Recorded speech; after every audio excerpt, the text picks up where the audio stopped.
आप सभी को मेरा प्रणाम, स्वागत है आप सबका मेरे चैनल होली बुक्स में। अब हम सुन चुके हैं शिव पुराण के रुद्र संहिता का अध्याय 12। आज हम सुनेंगे इससे अगला अध्याय, तो चलिए शुरू करते हैं। इस अध्याय में हम पढ़ेंगे शिव पूजन की सर्वोत्तम विधि का वर्णन। ब्रह्मा जी कहते हैं, अब मैं पूजा की सर्वोत्तम विधि बता रहा हूँ जो समस्त अभिष्ट तथा सुखों को सुलभ कराने वाली है। देवताओं तथा ऋषियों, तुम ध्यान देकर सुनो। उपासक को चाहिए कि वह ब्रह्म मुहूर्त में शयन से उठकर जगदम्बा पार्वती सहित भगवान शिव का स्मरण करे तथा हाथ जोड़कर मस्तक झुकाकर भक्ति पूर्वक उनसे प्रार्थना करे। देवेश्वर उठिए उठिए, मेरे हृदय मंदिर में शयन करने वाले देवता उठिए, उमाकांत उठिए और ब्रह्मांड में सबका मंगल कीजिए। मैं धर्म को जानता हूँ किंतु मेरी उसमें प्रवृत्ति नहीं होती। मैं अधर्म को जानता हूँ परंतु मैं उससे दूर नहीं हो पाता। महादेव, आप मेरे हृदय में स्थित होकर मुझे जैसी प्रेरणा देते हैं वैसा ही मैं करती हूँ। इस प्रकार भक्ति पूर्वक कहकर और गुरुदेव की चरण पादुकाओं का स्मरण करके गांव से बाहर दक्षिण दिशा में मूल मंत्र का त्याग करने के लिए जाए। मल त्याग करने के बाद मिट्टी और जल से धोने के द्वारा शरीर की शुद्धि करके दोनों हाथों और पैरों को धोकर दत्तवन करे। सूर्योदय होने से पहले ही दत्तवन करके मुंह को 16 बार जल की अंजलियों से धोए। देवताओं तथा ऋषियों षष्ठी, प्रतिपदा, अमावस्या और नवमी तिथियों को तथा रविवार के दिन शिव भक्त को यत्न पूर्वक दत्तवन को त्याग देना चाहिए। अवकाश के अनुसार नदी आदि में जाकर अथवा घर में ही भली भांति स्नान करें।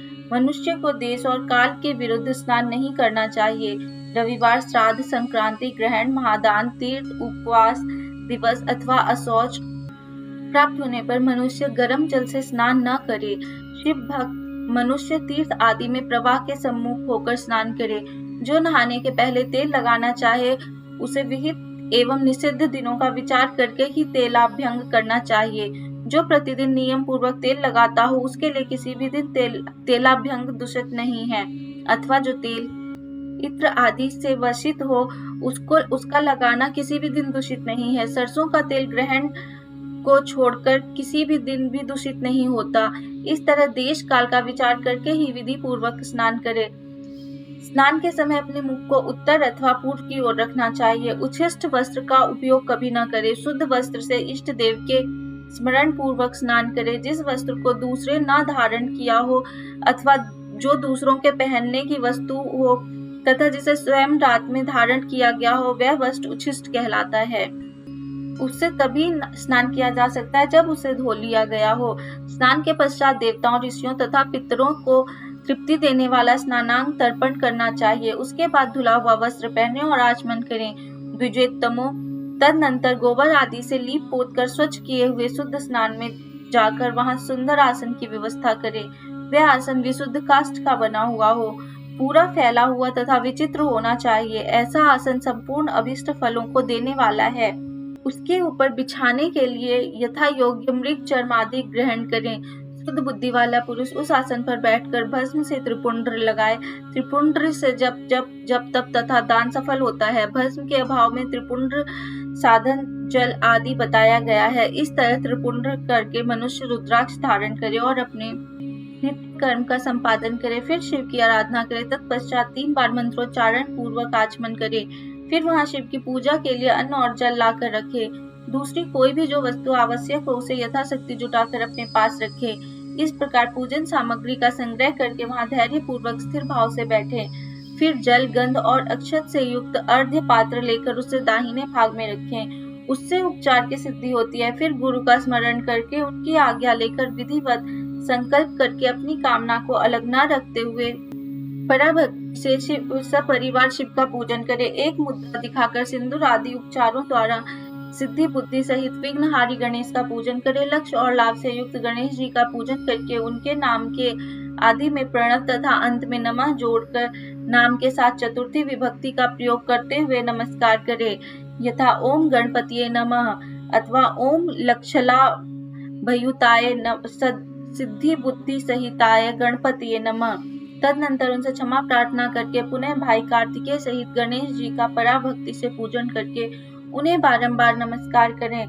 तत्पश्चात सदा द्वार पर खड़े रहने वाले द्वारपाल महोदय का पूजन करके सती साध्वी गिरिराज नंदिनी उमा की पूजा करे। चंदन, कुमकुम तथा धूप दीप आदि अनेक उपचारों तथा नाना प्रकार के नैवेद्यों से शिवा का पूजन करके नमस्कार करने के पश्चात साधक शिव जी के समीप जाए।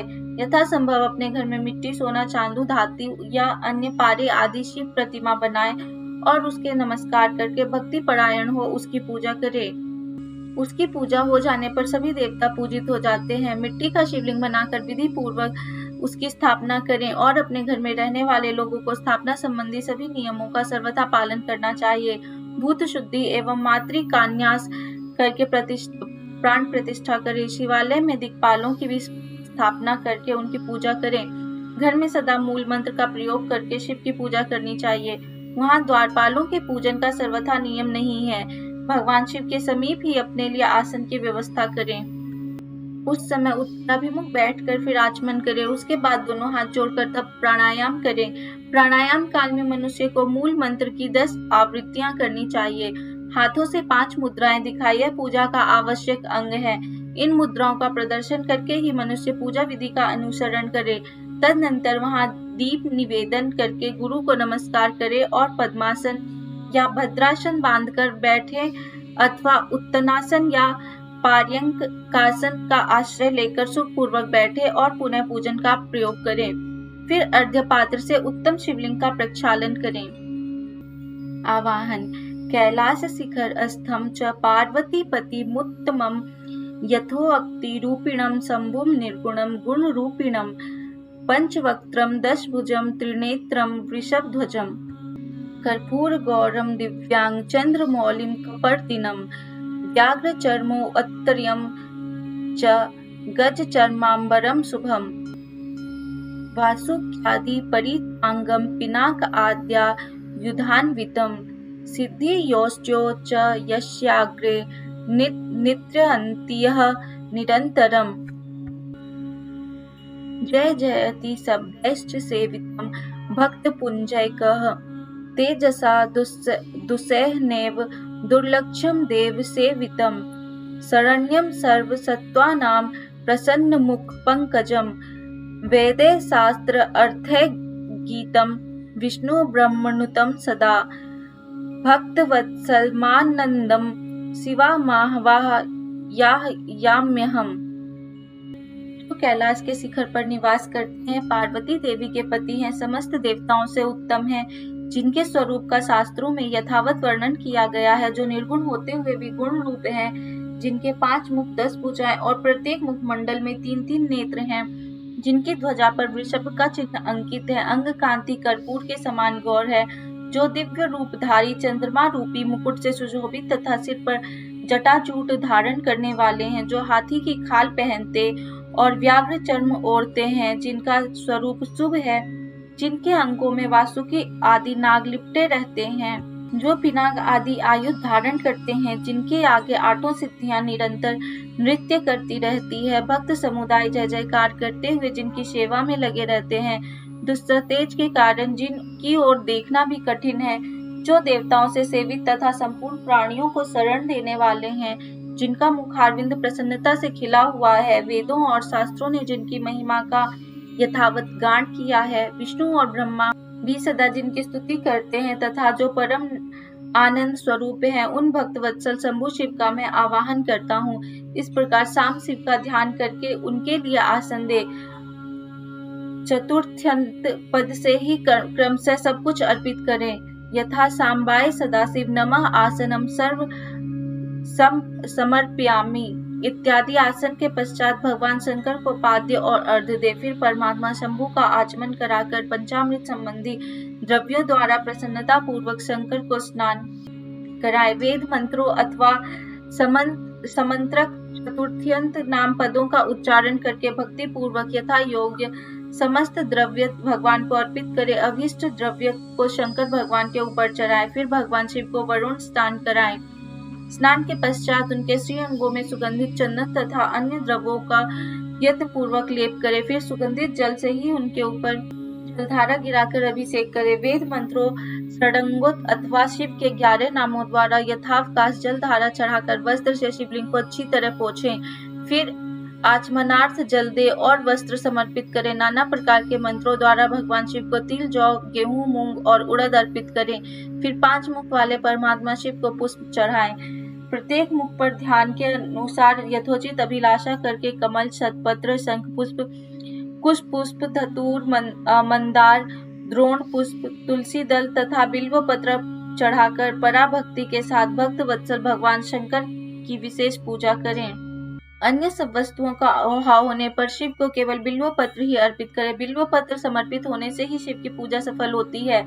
तत्पश्चात सुगंधित चूर्ण अथवा सुवासित उत्तम तेल यानी इत्र आदि विविध वस्तुएं बड़े हर्ष के साथ भगवान शिव को अर्पित करें। फिर प्रसन्नता पूर्वक गुग्गुल और अगुरु आदि की धूप निवेदन करें। तदनंतर शंकर जी को घी से भरा हुआ दीपक दे। इसके बाद निम्नांकित मंत्र से भक्ति पूर्वक पुनः अर्घ्य दे और भाव भक्ति के द्वारा वस्त्र द्वारा उनके मुख का मार्जन करें। अर्घ्य मंत्र इस प्रकार है: रूपम देहि यशो देहि भोगम देहि च शंकर, भुक्ति मुक्ति फलम देहि गृहीत्वा अर्घ्यम नमोस्तुते। प्रभु शंकर, आपको नमस्कार है। आप इस अर्घ्य को स्वीकार करके मुझे रूप दीजिए, यश दीजिए, भोग दीजिए तथा भोग और मोक्ष रूपी फल प्रदान कीजिए। इसके बाद भगवान शिव को भांति भांति के उत्तम नैवेद्य अर्पित करें। नैवेद्य के पश्चात प्रेम पूर्वक आचमन कराएं। तदनंतर सांगोपांग तांबूल बनाकर शिव को समर्पित करें। फिर 5 बत्ती की आरती बनाकर भगवान को दिखाएं। उसकी संख्या इस प्रकार है: पैरों में 4 बार, नाभि मंडल के सामने 2 बार, मुख के समक्ष 1 बार तथा संपूर्ण अंगों में 7 बार आरती दिखाए। तत्पश्चात नाना प्रकार के स्रोतों द्वारा प्रेम पूर्वक भगवान वृषभ ध्वज की स्तुति करे। तदनंतर धीरे धीरे शिव की परिक्रमा करे। परिक्रमा के बाद भक्त पुरुष साष्टांग प्रणाम करे और निम्नांकित मंत्र से भक्ति पूर्वक पुष्पांजलि दें। पुष्पांजलि मंत्र इस प्रकार है: ज्ञानाद्यदि वाग्ज्ञानाद्यद्यत्पूजादिकं मया कृतं तदस्तु सफलं कृपया तव शंकर तावकस्त्वगतप्राणस्त्वच्चित्तोऽहं सदा मृड इति विज्ञाय गौरीश भूतनाथ प्रसीद मे भूमौ स्खलितपादानां भूमिरेवावलम्बनम् त्वयि जातापराधानां त्वमेव शरणं प्रभो। ज्ञानाद्यदि वाग्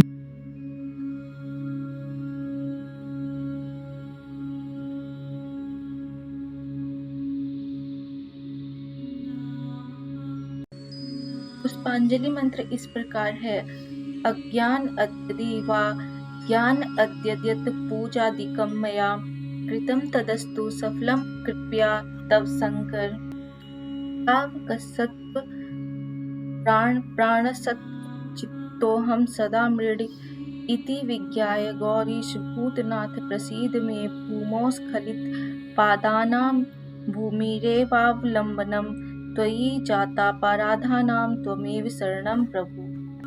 शंकर, मैंने अज्ञान से या जानबूझकर जो पूजन आदि किया है वह आपकी कृपा से सफल हो। मृड, मैं आपका हूँ। मेरे प्राण सदा आप में लगे हुए हैं। मेरा चित्त सदा आपका ही चिंतन करता है। ऐसा जानकर हे गौरीनाथ भूतनाथ, आप मुझ पर प्रसन्न होइए। प्रभु, धरती पर जिनके पैर लड़खड़ा जाते हैं उनके लिए भूमि ही सहारा है। उसी प्रकार जिन्होंने आपके प्रति अपराध किए हैं उनके लिए भी आप ही शरण दाता हैं। इत्यादि रूप से बहुत बहुत प्रार्थना करके उत्तम विधि से पुष्पांजलि अर्पित करने के पश्चात पुनः भगवान को नमस्कार करें। फिर निम्नांकित मंत्र से विसर्जन करना चाहिए: स्वस्थानं गच्छ देवेश परिवारयुतः प्रभु, पूजा काले पुनर्नाथ त्वया गंतव्यमादरात्। देवेश्वर प्रभु, अब आप परिवार सहित अपने स्थान को पधारें। नाथ, जब पूजा का समय हो तब पुनः आप यहाँ सादर पदार्पण करें। इस प्रकार भक्त वत्सल शंकर की बारंबार प्रार्थना करके उनका विसर्जन करें और उस जल को अपने हृदय में लगाएं तथा मस्तक पर चढ़ाएं। ऋषियों, इस तरह मैंने शिव पूजन की सारी विधि बता दी जो भोग और मोक्ष देने वाली है। अब और क्या सुनना चाहते हो?